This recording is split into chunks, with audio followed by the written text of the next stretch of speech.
வணக்கம், நான் உங்கள் யஷ்வந்த் குமார். இன்றைக்கி நம்ம சேனலில் சீஸி ரெட் சாஸ் பாஸ்தா செய்கிறது எப்படின்னு பார்க்க போகிறோம். இந்த ரெசிபி ரொம்ப ஈஸியான ரெசிபி. அது மட்டும் இல்லாமல் நிறைய பேர் இந்த ரெசிபி கேட்டிருந்தீங்க. கேட்ட ஒவ்வொருத்தருக்காகவும் இதை டெடிகேட் பண்ணிக்கிறேன். இப்போ இதுக்கு தேவையான எல்லா இன்க்ரீடியன்ஸும் ரெடியாக இருக்குது. ப்ரிப்பரேஷன் ஸ்டார்ட் பண்ணிவிடுவோம். இந்த ரெசிபிக்கு ஃபஸ்ட் நம்ம பாஸ்தாவை பாயில் பண்ண போகிறோம். அதுக்காக இங்கே ஒரு பாத்திரத்தில் தண்ணி நல்லா கொதிச்சிக்கிட்டு இருக்குது. இதில் ஒரு 2 டேபிள் ஸ்பூன் அளவு உப்பு சேர்த்துக்கலாம்.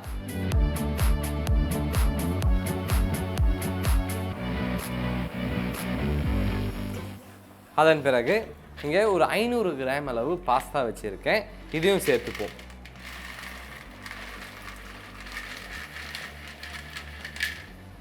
இன்றைக்கி நம்ம ப்ரிப்பரேஷனில் பெண்ணை பாஸ்தா யூஸ் பண்ணுறோம். ஆனால் பெண்ணை மட்டும் தான் யூஸ் பண்ணணுன்ற கட்டாயம் கிடையாது. இல்லை நீங்கள் ஸ்பைரல், எல்போ, ஷெல் அப்படின்னு வேறு எந்த உங்களுக்கு பிடித்த பாஸ்தாவாக இருந்தாலும் நீங்கள் இதுக்கு யூஸ் பண்ணிக்கோங்க. ஆனால் எப்படி இருந்தாலும் பாஸ்தாவோட குக்கிங் டைமிங் 6 to 7 minutes தான். இப்போ 6 to 7 minutes நல்லா பாயில் ஆகட்டும். அது வரைக்கும் நம்ம வெயிட் பண்ணுவோம்.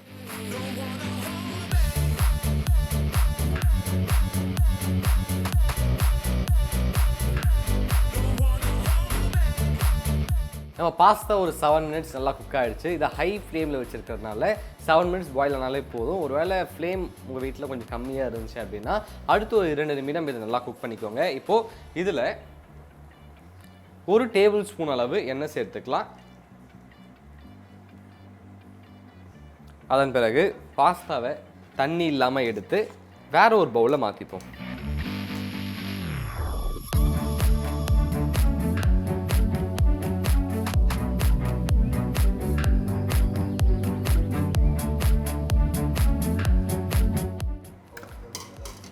நம்ம பாஸ்தா பாயில் பண்ணியாச்சு. இதை எடுத்து ஓரமாக வச்சுருங்க.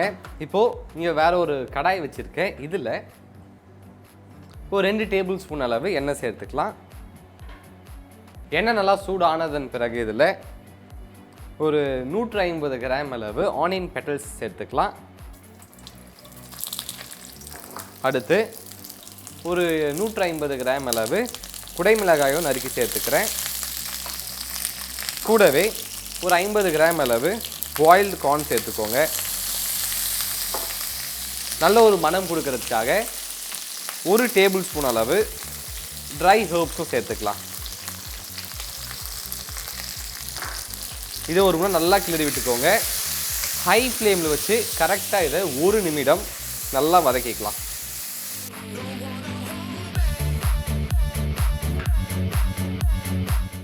இப்போது இதில் 150 கிராம் அளவு பீட்சா சாஸ் சேர்த்துக்கலாம். இந்த பீட்சா சாஸ் எப்படி செய்கிறது அப்படின்றத KFC சிக்கன் பீட்சா ரெசிபியில் நான் அப்லோட் பண்ணியிருக்கேன். உங்களுக்கு வேணும்னா பாருங்கள். இல்லை ரெடிமேடாக சூப்பர் மார்க்கெட்ஸில் கிடைக்குது, நீங்கள் அதுவும் சேர்த்துக்கலாம்.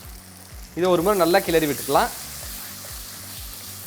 கிளறி விட்டதன் பிறகு நம்ம பாயில் பண்ணி வச்சுருக்க பாஸ்தாவையும் சேர்த்துப்போம். இப்போ இந்த மசாலா பாஸ்தாவை நல்லா கோட் பண்ணுற அளவுக்கு ஒரு முறை நல்லா கிளறி விட்டுக்கோங்க.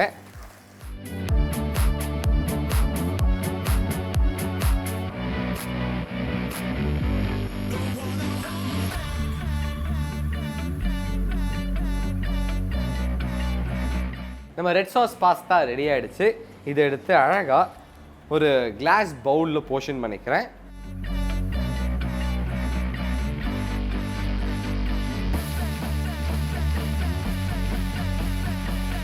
போர்ஷன் பண்ணதன் பிறகு இது மேலே கொஞ்சம் மொசரல்லா சீஸை கிரேட் பண்ணிக்கலாம்.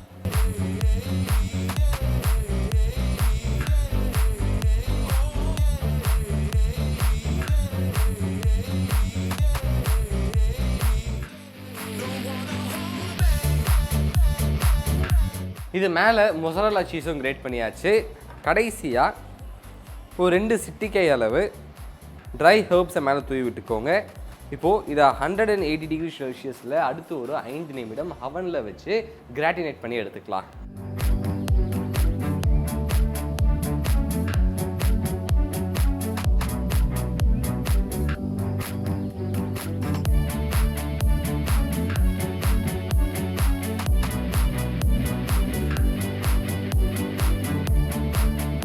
ரொம்பவே சுவையான சுலபமான கிட்ஸுக்கு ரொம்ப பிடித்த சீஸி ரெட் சாஸ் பாஸ்தா செய்கிறது எப்படின்னு பார்த்துட்டோம். இந்த ரெசிபி உங்களுக்கு பிடிச்சிருக்கோம் நம்புறேன். மறக்காமல் வீட்டில் ட்ரை பண்ணி பாருங்கள்.